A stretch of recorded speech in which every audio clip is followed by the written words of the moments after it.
السلام عليكم. في سؤال تاني بقى من احد المتابعين اللي هم ايه يعني بيتكلم كلام عام، بيقول لك ليه ما بنتكلمش عن القضيه الفلسطينيه؟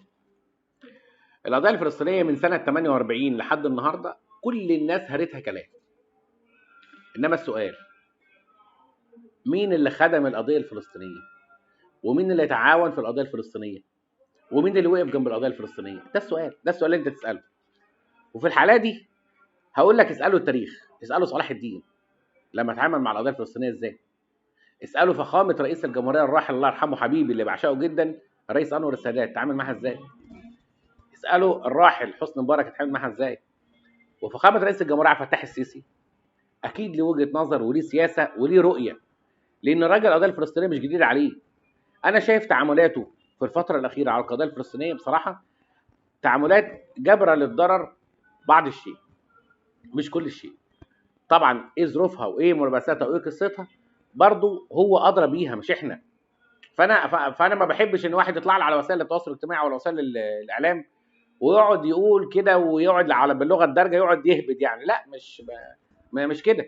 هو انت راجل عسكري، راجل ليك في الموضوع السياسيا، ليك في الموضوع دوت، فاهم خطته وفاهم دنيته ماشيه ازاي، اتكلم فيه.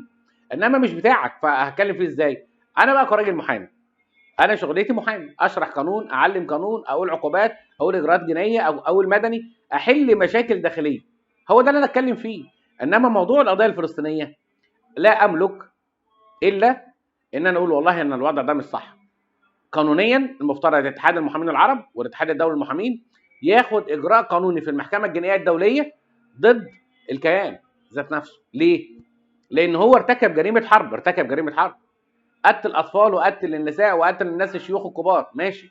هدم مستشفيات، ماشي. دي كل ده على فكره الممثل القانوني لمصر في منظمه الامم المتحده بصراحه انا لسه النهارده متفرج عليه، اتكلم كلام وخطاب رائع.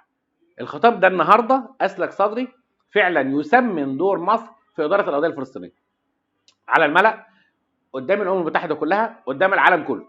تمام. الفنانين باسم يوسف اتكلم كويس جدا وطرح الموضوع، واعتقد انه غير وجهه نظر الراي العام الاجنبي كلها بشان القضيه. النقطه الثانيه، احنا لما نيجي ناخد اجراء او ناخد تصرف، على ما اعتقد ان السعي الدؤوب بين الدول العربيه بينهم وبين بعضيها عشان نوصل لحل وحل قوي. فضيله الشيخ الشعراوي قال ان القصه بتاعت اسرائيل هتتحل بحاله واحده بس، اذا رجعت الامه العربيه والاسلاميه لله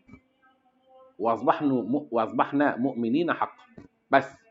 انما احنا مسلمين مش هنحلها امتى؟ لما ترتقي الدرجه بتاعتنا من مسلم لمؤمن. ارتقت الحلقه الدرجه بتاعتنا من مسلمين لمؤمنين، انا بقول لكم الموضوع ده هيتحل في ثانيه الا ثانيه. انما بقى الشعارات التزايد اللي مش هو عايزين نقول حاجه. انا كصاحب بيت المفترض اصلح بيتي من الداخل الاول وبعد كده ابدا اتعامل مع بره. انما انا بيتي كله خربان من جوه عايز انزل اكسر، طب ما انا اصلا خربان من جوه، فانا هلم جراحي بره ولا جوه؟ حلو. فانا هلم جراحي من جوه واظبط دنيتي من جوه الاول وبعد كده ابدا ارد العدوان. تمام.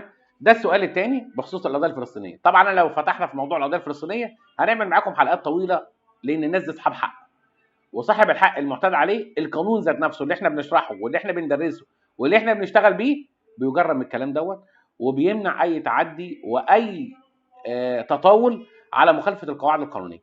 عشان كده من وجهه نظر القانونيه الناس دي تقسم وينطبق عليها قانون، بس للاسف هم ذات نفسهم صحاب المحكمه. يعني انا راح اشتكي القاضي للقاضي، هل القاضي هيوقع عليا جزاء في اللي انا بشتكيه؟